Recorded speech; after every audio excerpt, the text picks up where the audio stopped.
안녕하십니까. 네, 지난 시간에는 우리 중세의 미론에 대해서 알아보았습니다. 지난 시간 강의 그리고 오늘 강의의 바탕에 깔려있는 것은 로사리오 아순토라는 이탈리아 미술사학자의 저작인데요. 제목은 중세의 미론이라는 책에서 뽑았습니다. 그러니까 지난 시간에 했던 걸 잠깐 한번 요약을 하고 넘어가죠. 지난 시간에 중세에 이르면은 서구인들에게 미의식의 혁명이 일어난다고 얘기를 했습니다. 그 혁명은 뭐냐면 미에 대한 형식적 정의가 미에 대한 실질적 정의로 변하는 것이라고 했는데, 쉽게 말하면 아름다움이 어디 있느냐라는 질문에서 그전에는 아름다움은 형태에 있다라는 생각이 이제는 아름다움이라는 건 무엇보다도 빛 또는 색채에 있다는 생각으로 변한 것을 의미합니다. 하지만 이 색채는 색채와 광의는 눈에 보이는 물리적 색채와 광의가 아니었습니다. 중세인들이 정말 아름답게 봤던 그 색채와 광의는, 그것은 말하자면 천상에서 흘러나오는 빛이고 또 뭐랄까요, 초월적인 빛이라고 할 수가 있겠죠. 하지만은 문제는 뭐냐면은 화가들 같은 경우에는 이론가들이야 그냥 그런 빛이 있다라고 하고 넘어가면 되지만, 화가들은 그런 눈에 보이지 않는 빛을 눈에 보이게 해야 되거든요. 물질을 가지고 작업을 하는 사람들이기 때문에.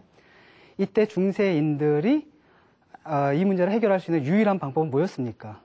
바로 그 번쩍이는 금과 은 또는 보석 또는 촛불과 스테인드 글라스를 통해서 들어온 자연광과 같은 재료를 사용해서 그 빛들 그리고 그 색감을 나타내는 것이었죠.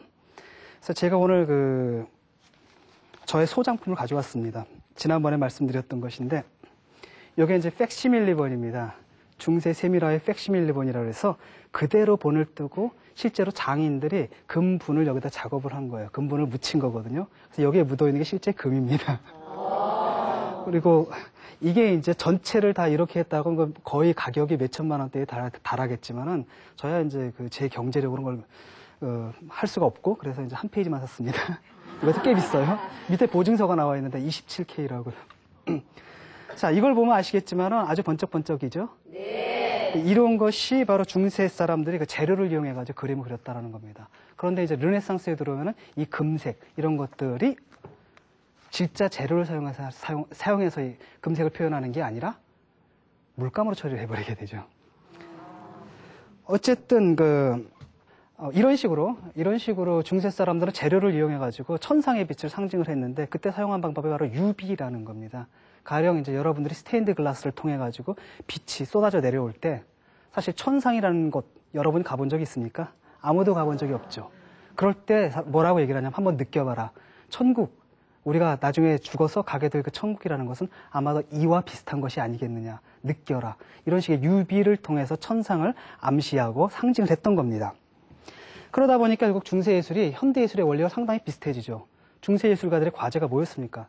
눈에 보이지 않는 것을 눈에 보이게 하는 것.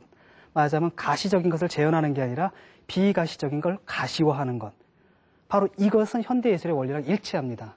또 다른 한편 중세예술을 보면 물론 스토리가 있죠. 그 안에 탕자의 비유도 있고 예수의 얘기들도 있고, 하지만 중세예술에서 정말 중요한 내용은 이미 형식 속에 들어가 있는 겁니다. 그 재료 속에, 재료에 빛나는 빛, 그것을 통해서 진짜 중요한 의미작용을 해결하고, 나머지 스토리라는 것은 사실 세컨더리한, 말하자면 부차적인 의미만을 갖는 거거든요. 그래서 현대예술도 마찬가지입니다. 현대예술은 내용이 있습니까? 없습니까? 없죠, 거의. 보면 뭘 그렸는지도 모르겠죠. 오히려 그 현대예술은 내용이 형식 속에 침전된다라고 하는데, 바로 그 점에서 중세예술과 현대예술은 굉장히 비슷한 점이 있습니다. 말하자면 중세 장인들과 현대 예술가들은 예술 창작을 내용에다 형식을 더하는 그런 방식이 아니라 형식만 만들어내는 거거든요. 말하자면 재료를 처리해서 형식을 만들어내고, 그 형식을 통해서 중요한 의미를 다 표현하는 것. 그런 점에서 이제 중세예술과 현대예술이 닮았죠. 자, 먼저 그 첫 번째 그림을 한번 보면서 얘기를 해보죠. 이것은 이제 아크로스티콘이라고 합니다. 잘 눈에 보이지는 않으시겠지만은 이게 사실 다 철자가 들어가 있거든요. 라틴어 철자가 들어가 있어서 이게 이제 기도문입니다. 쫙 읽으면 기도문이거든요. 기도문이고, 다른 한편 여기 이제 굵게 인쇄된 부분이 있습니다. 그 굵게 인쇄된 부분을 갖다 따라서 보면은 이게 사각형에 먼저 쳐져 있고, 그 다음에 요렇게 뭡니까? 무슨 모양입니까 이게? 무슨 모양이에요? 라틴 십자가 모양이죠. 라틴 십자가 모양이 딱 드러나 있거든요. 그러니까 중세 사람들은 그 눈에 보이지 않는 것을 드러내는 것이 예술의 과제라 그랬죠. 그러니까 언뜻 눈에 보이는 것 속에 이 사람들은 눈에 보이지 않는 어떤 의미를 살짝 감추어뒀습니다. 근데 이게 이제 단지 십자가에만 불과한 게 아니라 이 십자가를 이루는 그 모양들을 따라서 읽게 되잖아요. 그럼 또 다른 텍스트가 나옵니다. 그러니까 의미 속에 하나의 텍스트 속에 또 다른 텍스트를 감춰놓은 거죠. 그것도 십자가의 형상으로. 이 텍스트의 내용은 어떤 것이냐면은 하나님이 세상을 창조하시고 아담을 만드셨는데 인간들이 사과를 따먹어서 죄에 빠지시고 죽음이 도입됐는데 예수 그리스도가 오셔서 우리를 죽음으로부터 구원해 주셨다. 그 다음에 이 십자가에 되어 있는 부분은 고로 나도 역시 예수 그리스도께서 구원해 주시길 바란다. 이런 내용입니다. 그러니까 한편으로는 뭡니까? 말로 표현하는 것을 시각적으로 보여주죠. 십자가의 구원의 은총. 이것을 이렇게 보여주는데 마치 이것은 뭐가 같냐면 아담의 언어라고 옛날 에덴 동산에서 사용됐던 언어는 우리가 사용하는 언어는 다르답니다. 어떻게 달랐냐면 우리가 사용하는 언어는 외국어는 배워야 되죠. 그런데 그건 배울 필요가 없었어요. 왜냐? 낱말을 딱 들으면 그것이 의미가 이렇게 싹 떠오른대요. 그거 마찬가지로 여기서도 사실 모르죠, 우리는. 그러니까 라틴어를 갖다 아는 사람이 거의 없잖아요. 그런데도 불구하고 여기 뭐가 있습니까? 십자가가 딱 떠오르는 것을 보고 아, 이 텍스트의 내용이 대충 무엇이겠구나 짐작을 하죠. 자, 그 다음 그림을 한번 보죠. 현대예술하고 굉장히 닮았죠. 이거는 아폴리네르라는 사람의 상형시입니다. 제목은 이제 단검에 찔린 비둘기와 분수라는 시인데요. 우리가 지금 불어로 되어 있지만 불어 모르는 사람도 알 수가 있죠. 이게 뭡니까? 분수라는 걸 알 수가 있죠. 이걸 칼리그람, 상형시라고 하는데 이거 현대예술가들이 했던 겁니다. 그런데 현대예술가들이 이런 것을 하기 이전에 이미 중세인들은 몇백 년 전에 그걸 하고 있었다라는 거죠. 두 번째로 넘어가 보죠. 자, 여기 이제 보면은 그림이 좀 어둡게 나와 버렸는데 이건 X고 이건 이제 P자처럼 되는데 사실은 R자입니다, 이게. 그래서 크리스투스의 앞자거든요. 우리 같으면 어떻게 합니까? 글자를 갖다 내가 X하고 R자를 썼다라고 하면은 그냥 의미만 챙기고 요거는 그냥 버리잖아요. 그냥 종이에 썼다가 찢어서 버릴 수도 있고 별로 중요하지 않은데 이 사람들 이거 갖다 장식을 한 걸 보세요. 금박을 하고 은박을 하고 굉장히 화려하게 장식을 했거든요. 따라서 여기서 중요한 것은 이게 크리스투스, 말하자면 그리스도를 의미한다는 것만이 아니라 이 글자 자체도 굉장히 중요한 겁니다. 버릴 수가 없는 거거든요. 버릴 수가 없는 것이고 따라서 중세 때는 지난번에도 얘기했듯이 기호와 사물의 구별이 없었습니다. 기호는 곧 값비싼 사물이거든요. 이렇게 그려놓고 함부로 버릴 수 있어요? 나 다 읽었다 하고 버릴 수가 없겠죠. 그 다음에 사물은 또 기호였죠. 왜? 중세 사람들은 뭐라고 했습니까? 모든 사물은 예컨대 백합은 백합으로 끝나는 게 아니라 그 밑에 순결 뭐 이런 식의 의미들을 담고 있다라고 했죠. 그런 식으로 기호가 사물이 되고 사물이 기호가 되는 게 중세였습니다. 그와 마찬가지로 다른 한편 여기를 보십시오. 여기 보면 이제 글자들이 이렇게 묘사가 되어 있는데 원래 그 르네상스 시대에 들어가게 되면은 그 이미지하고 텍스트, 그러니까 그림과 글자는 하나의 공간 안에 같이 나올 수가 없습니다. 왜냐하면 르네상스 사람들은 눈에 보이는 것을 묘사하려고 했거든요. 근데 말은 눈에 보입니까? 안 보입니까? 말은 그릴 수가 없는 것이기 때문에 말은 그림에서 빠져나와가지고 액자 밖에 제목으로 붙거나 그래야 되는데 여긴 뭐냐면 이제 그림, 마치 그 글자가 조형적인 요소나 되는 것처럼 아주 아름답게 배치가 되어 있죠. 그래서 이것도 굉장히 현대 회화랑 닮았습니다. 다음 그림을 한번 보시죠. 이건 이제 파울 클레라는 사람이 만든 작품인데 언뜻 보면 아름다운 무늬처럼 보이죠. 추상화처럼 보이는데 사실 추상화이기도 하고요. 근데 가만히 보면 이 안에 철자가 들어가 있습니다. 철자가 들어가 있어가지고 시가 나옵니다. 말하자면 시 텍스트를 취해가지고 그것을 마치 이렇게 아름다운 디자인화 되는 것처럼 이렇게 조형화를 한 거죠.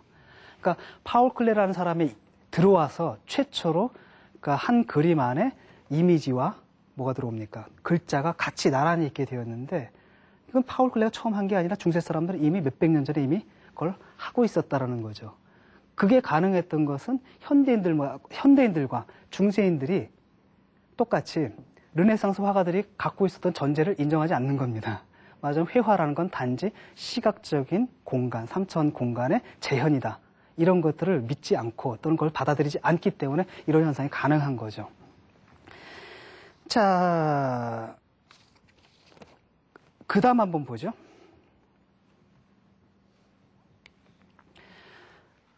그러니까 예술이 현세가 아니라 지금 3차원 공간, 우리는 현세를 굉장히 현세지향적이지 않습니까? 예술이 근데 현세가 아니라 내세 또는 어떤 초월적인 세계를 지향하면 지향할수록 그 형태는 객관적 비례가 아니라 제작적 비례를 따르게 됩니다. 말하자면 형태가 단순화되고 디자인화되고 또는 구성에 가깝게 변하는 거죠. 아울러서 색채도 현실에는 수백만 가지 색이 있죠. 그 색채도 굉장히 간단하게 단순화돼서 원색 위주로 변하게 됩니다. 자, 여기 우리가 그림을 보고 있죠. 여기 나타나는 형태는 실제 인체 형태에서 비롯된 게 아니라는 걸 우리 지난번에 배웠을 겁니다. 말하자면 기하학적인 도형에서 얻어진 인체 비례. 말하자면 실제 인체 비례가 아니라 제작적 비례라고 할 수가 있겠고, 다른 한편 여기에 사용된 색감들 이런 것도 주로 원색 위주거든요. 그러니까 보석의 색 또는 그 삼원색. 말하자면 실제 대상들이 갖고 있는 혼합색 이런 것이 아니라 실제의 색과는 전혀 상관없이 예술가가 자의적으로 자기 마음에 드는 색들을 골라가지고 배치한 겁니다. 그러다 보니까 효과가 어떻게 되냐면 현대의 추상화와 같은 효과를 냅니다.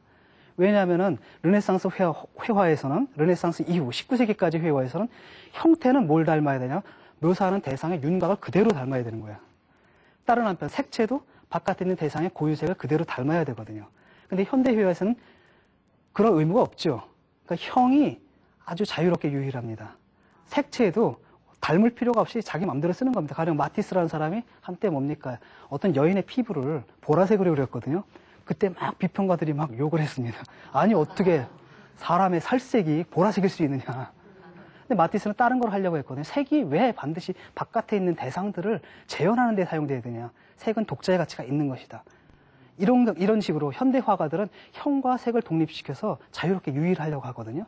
그런데 그런 것들 이미 중세 사람들은 즐겼다라는 겁니다. 왜? 중세 회화 역시 현실을, 눈에 보이는 현실을 글자 그대로 재현하는 데 별로 관심이 없었거든요.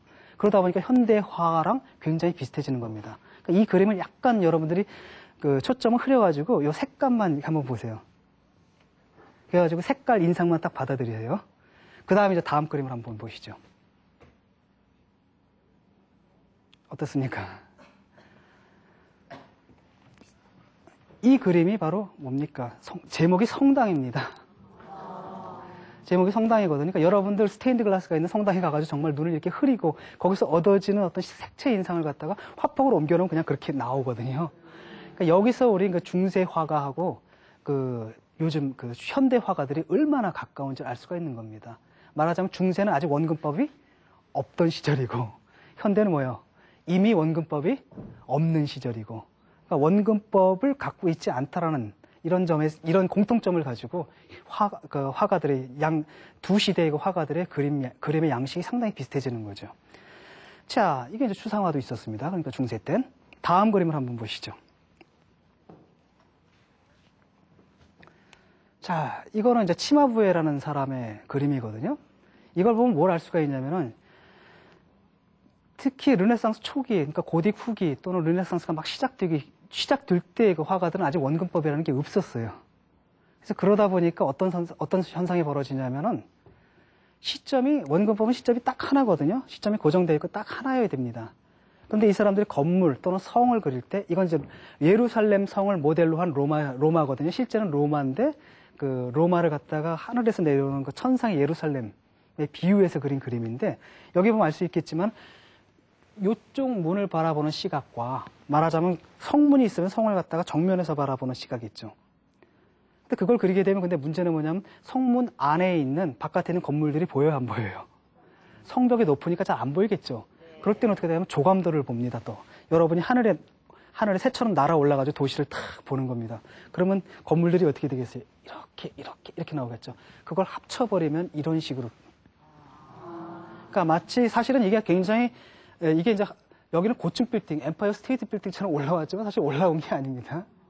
이걸 보이게 하려다 보니까 차곡차곡 쌓는 효과가 있었던 거죠. 그러니까 원근법이 없었을 때는 시점에 이런 식으로 여러 개가 들어갑니다. 여러 개가 들어가고 그러다 보니까 자연스럽게 뭐랑 비슷해지냐면 현대화가의 피카소 아시죠? 네. 큐비스트라 그러죠? 큐비즘, 말하자면 입체파 화가들. 다음 그림 한번 보시죠. 보세요. 파리 에펠탑이라는 거 금방 아시겠죠? 네. 에펠탑을 하나의 시점으로 그린 게 아니라 번번이 시점이 달라지죠. 여기도 달라지고, 여기 또 다 그릴 때 달라지고, 여기도 달라지고. 그러다 보니까 이렇게 차곡차곡 쌓아 올리는 듯한 이런 구축적인 양상을 띠는데, 아까 본 그림하고 이것의 공통점은 뭐냐? 원근법적인 시점을 포기하고 시점이 여러 개가 있다는 겁니다. 그걸 갖다 하나의 화면에 종합을 한 거죠. 그러니까 뭐랄까요? 우리는 사실 눈으로 볼 때 우리 눈은 움직이거든요. 많은 경우에. 근데 원근법적 시각이라는 건 딱 고정이 되어 있잖아요. 그런데 이제 큐비스트들은 뭐냐면 움직이면서 본 것을 단 하나의 화면 안에 종합해서 집어넣죠. 그러다 보니까 초점이 여러 개가 되고, 그래서 이제 이런 양상이 나오는데, 이런 식으로 그림을 그리는 것은 이미 중세 사람들도 했다라는 겁니다. 왜? 중세 사람들은 아직 원근법이 없었기 때문에. 현대화가들은 이미 원근법을 포기했기 때문에 비슷해지는 거죠. 자, 그 다음 장면 한번 보시죠. 우리는 흔히 중세가 굉장히 억압적인 시대였다고 생각하기 쉬운데 그렇지 않습니다. 중세인들처럼 쾌락적인 사람들도 없었고, 술 마실 거 다 마시고, 타락할 거 다 하고, 일요일날 한 번 가가지고 눈물 흘리면서 회개하는 것. 그것 빼면 어쩌면 우리보다 훨씬 더 방탕하고 훨씬 더 감각과 쾌락을 즐겼던 사람들입니다. 그러니까 중세가 아무리 암흑시대라고 얘기를 한다 하더라도 실제로 중세인들은 어떤 면에서 우리보다 훨씬 더 많은 창작의 자유를 누렸습니다. 보세요. 이런 그림들 보십시오. 굉장히 환상적인 그림이죠. 예컨대 새의 몸에 사람의 상체가 결합되어 있다든지, 어떤 그 네발 동물에 여기다 이제 사람의 상체가 결합되어 있다든지, 아니면 여기 물고기와 이런 식의 저런 묘사가 사실 르네상스 이후에는 거의 나타나지 않거든요. 근데 왜 그랬느냐? 그러니까 중세 사람들은 상상력이 굉장히 풍부했거든요. 우리는 이제 아시죠? 저런 동물 알 겁니다, 다. 저런 동물은 세계에 존재하지 않는다는 걸 아는데, 중세 사람들은 훨씬 더 우리보다 진지하게 괴물, 환상 이런 걸 믿었던 사람들이거든요. 그 상상력의 날개를 펴가지고 저런 그림을 그렸습니다. 근데 저런 걸 갖다 그로테스크라고 합니다. 근데 그로테스크라는 건 뭐 기괴하다라는 뜻인데, 거기에는 두 가지가 결합되어 있습니다. 하나는 추한 것. 이게 보기 좋습니까? 보기 안 좋죠. 다른 한편은 뭐냐면 우스꽝스러운 것. 애들 같으면 저렇게 그려놓고 막 깔깔깔깔 웃을지도 몰라요. 저런 게 어딨어 하고요. 이게 이제 그로테스크한 현상인데, 문제는 뭐냐면 르네상스 이후의 관념에 따르면 예술은 추한 게 아니라 아름다운 것을 그려야 되고, 우스꽝스러운 게 아니라 고상한 것을 그려야 되거든요. 그러다 보니까 추한 것의 묘사가 예술에서 배제가 되어버리기 시작합니다. 하지만 중세 때는 미관이 달랐죠. 왜? 중세 때는 뭐라 그랬습니까? 세상에 형상이 있는 모든 것은 그 밑에 뭐가 깔려있어요? 신의 섭리가 깔려있기 때문에, 또는 신의 빛이 깔려있기 때문에 나름대로 아름다운 것이라고. 그러니까 우리처럼 미와 추를 갖다 적대적으로 대립시킨 게 아니라, 중세 사람들에게 추한 것은 우리처럼 안 아름다운 게 아니라 덜 아름다운 거거든요. 왜? 저런 형상도 누가 만드신 거예요? 신이 만드신 거거든요. 신의 작품이거든요. 신의 작품이니까 당연히 아름다운 거죠. 그렇기 때문에 저런 그 묘사가 나타날 수가 있었던 겁니다. 그리고 실제 성당 같은데 눈에 잘 보이지 않는 것, 말하자면 신학적으로 별로 중요하지 않은 부분은 중세 장인들의 그 상상력이 마음껏 발휘될 수 있는 영역이었습니다. 그리고 교회에서도 그 부분은 굳이 터치를 하려고 하지 않았어요. 마음대로 너희들 상상력을 발휘하라는 거죠. 그러다 보니까 이제 유명한 얘기가 있는데, 무화삭 성당이 있습니다. 무화삭 성당. 수도원인데, 수도원에 그 기둥이 있거든요. 근데 기둥에 굉장히 기귀망측한 동물들의 그 문양이 이렇게 조각되어 있었습니다. 그때 이제 성 베르나르라는 사람이 그걸 보고 막 투덜댔어요. 아니, 신의 교율을 명상해야 할 수도원에서 왜 저런 것을 그리느냐? 왜 저런 것을 만들어가지고, 만약 수도승들이 저걸 보게 되면 저걸 재밌어 하다가, 제대로 된 그 수도 생활을 못할 거 아니냐, 이렇게 비난을 하고 했지만은, 중세의 장인들은 여전히 자기들의 창작의 자유를 누렸습니다. 그래서 왜 그랬느냐? 아까도 얘기했듯이 중세에는 추한 것도 예술에 등장할 권리가 있었고, 그런 의미에서 오늘날 소위 초현실주의적이다라고 하는 이런 효과들을 충분히 발휘할 수가 있었던 겁니다. 그래서 다음 그림을 한번 보시죠. 보세요. 이거 살바도르 달리입니다. 그러니까 추가 예술에 다시 등장하는 것은 언제냐면 19세기 중반부터거든요. 로젠크란츠라는 사람이 추의 미학이다라는 걸 쓰면서 추한 것이 다시 예술에게 등장하기 시작하는데, 이런 식의 이런 식의 상상력들이 이미 중세에 존재했던 겁니다. 우리 흔히 살바도르 달리 얘기를 할 때 초현실주의의 아버지는 히에로니무스 보슈라는 르네상스 시대에 오는 화가가 있거든요. 그 사람 그림을 보면 막 기계망측한 형상들로 가득 차 있습니다. 가끔가다 우리는 뭐라 그러냐면 그 사람 보고 저 사람 어떻게 저 시대에 벌써 살바도르 달리를 능가하는 저런 촌실주의적인 영상을 그렸느냐. 근데 그 사람 시대를 앞선 게 아니라 사실은 뭡니까? 몇백 년 앞선 게 아니라 몇백 년 앞에 로마네스크 예술의 전통을 이은 겁니다. 그러니까 현대적인 게 아니라 굉장히 전통적인 그림을 그린 거죠. 왜? 아까도 얘기했듯이 그런 식의 그 기괴한 그로테스크한 형상 같은 경우는 로마네스크 예술에 아주 많이 나타나는 모티브들이거든요. 자, 중세 사람들은 이렇게 그림을 그리다가 이게 언제 중단되냐면은 토마스 아퀴나스라는 사람 있죠? 신학자인데 그 사람이 뭐라고 얘기하냐면 신의 창조 질서에 적합하게 그려라 라고 얘기를 합니다. 그건 뭐냐면 벌써 토마스 아퀴나스는 근대적인 사고방식을 하고 있는 거죠. 저런 식의 동물들은 존재하지 않는다. 세상에 존재하지 않는 동물은 그리지 말아라. 신의 창조 질서에 위배되기 때문이다. 이렇게 되면 그 사람 뭡니까? 사람들에게, 예술가들에게 상상력에 따라 작업하지 말고 네가 직접 본 것만 그려라. 이렇게 요구를 하는 거죠. 벌써 그러면서 토마스 아퀴나스는 벌써 근대적인 겁니다. 그 이후로 아까 봤던 그런 식의 그 상상의 동물들은 예술의 영역에서 점차 사라지기 시작합니다. 결국 요약을 하자면 중세 예술에는 모든 게 다 있었습니다. 좀 전에 보셨죠? 추상회화가 있었습니다. 스테인드 글라스 보셨죠? 아울러 가지고 초현실주의도 있었습니다. 그 다음에 큐비즘 회화도 있었죠. 그 다음에 글자 어떻게 했습니까? 글자라는 게 단지 글자 그냥 버리는 게 아니라 뭐였어요? 그 자체가 아주 귀중한 공예품이었지. 그렇죠? 그게 바로 이제 오브제라 그러거든요. 현대 예술은 더 이상 기호가 아닙니다. 왜냐? 내가 그 자동차를 그리게 되면 내가 그린 그 자동차라는 것은 바깥에 있는 자동차를 가리키는 복제품이자 그것을 가리키는 기호죠. 근데 파울 클레가 예컨대 무슨 문양을 그렸다라고 했을 때 그 문양은 바깥에 있는 걸 가리킵니까? 안 가리킵니까? 안 가리키죠. 그때 그 그림 그럼 더 이상 기호가 아닌 거예요. 그럼 뭐냐? 새로운 물건이 되는 겁니다. 그러니까 재현이 아니라 새로운 현실이 되는 거예요. 이제 오브제가 되는 건데 중세 예술이 바로 그런 특징을 갖고 있었거든요. 자, 그럼 다 있습니다. 한 가지 빠졌죠. 뭐가 빠졌습니까? 현대 예술에서 표현주의라는 게 있습니다. 여러분들 아마 고호 생각나실 거예요. 고호라는 사람이 그림을 그린 거 보세요. 예컨대 밤하늘 그리는데 막 밤하늘에 물결 치죠. 정말로 그렇습니까? 밤하늘 딱 보면 물결이 치고 있나요? 아니죠. 사람들이 막 그 얼굴을 그릴 때도 굉장히 선이 굵게 그리죠. 그건 왜 그러냐면은 그 사람은 그림을 그릴 때 눈에 보이는 대로 그리려고 한 게 아니라 뭡니까? 자기가 마음속으로 느끼는 대로. 그러니까 고호의 작품 속에 있는 이미지라는 것은 물론 한편으로는 바깥에서 들어온 거겠죠. 모델이 있을 테니까. 하지만은 거기에 동시에 뭐가 들어가는 겁니까? 자기의 감정이 안에서 바깥으로 나간 거죠. 그래서 엑스프레션, X가 밖으로죠. 엑스프레션, 표현주의라고 하는데 이런 표현주의 계열의 예술 작품도 놀랍게도 있더라고요. 저는 아주 우연하게 발견을 했는데 최근에 이제 데이비드 호큰이라는 사람이 책을 하나 냈습니다. 어떤 책이냐면은 어떻게 르네상스 이후의 예술가들 그 사람들이 그린 그림들을 보면 사진 찍은 것처럼 정말로 정밀하잖아요. 이 사람이 화가거든요. 어떻게 그 옛날에 저렇게 잘 그릴 수가 있었을까? 의문에 의문을 거듭하다가 이 사람이 알아낸 게 뭐냐면 이 사람 옛날 장인들이 렌즈를 사용했다는 겁니다. 렌즈를 사용해가지고 이걸 비춰놓은 다음에 현실의 상을 비춰놓은 다음에 그걸 따라서 그렸다는 걸 밝혀냈거든요.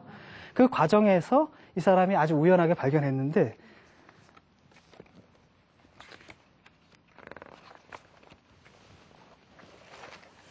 이 그림을 한번 보세요. 놀랍도록 똑같죠? 놀랍도록 똑같다는 걸 알 수가 있을 겁니다. 여기 있는 그림은 이제 비잔틴 모자이크고요. 그리고 여기에 있는 것은 여러분 아시죠? 반 고호가 그린 그림입니다. 놀랍도록 유사하죠. 이 그림들이 놀랍도록 유사할 수 있었던 이유는 뭐냐? 이 두 그림 사이에는 하나의 시대가 있습니다. 바로 르네상스에서부터 19세기까지 이르는 환영주의 예술의 시대가 있거든요. 그러니까 말하자면은 그 고호도 그렇고, 그다음에 이 모자이크를 만든 비잔틴의 장인도 그렇고, 이 사람들은 대상을 묘사할 때 그야말로 우리 눈에 보이는 그대로 묘사할 필요를 못 느꼈던 겁니다. 그러다 보니까 이상하게도 몇백 년의 시간을 격해 있는 이 두 시대의 예술가의 그림이 놀랍도록 유사한 모습을 보이는 겁니다. 이 그림을, 이 두 그림의 유사성을 발견한 것은 이제 데이비드 허큰인데, 이 사람이 이 그림 뒤에다 뭐라고 표시를 해놨냐면은 이것은 광학 이전이다. 예술가들이 아직도 광학 장치, 광학 기계라든지 이런 것을 이용하기 전, 렌즈를 이용하기 전, 그 다음에 사진의 발명으로 더 이상 광학 장치를 이용할 필요가 없게 된 현대.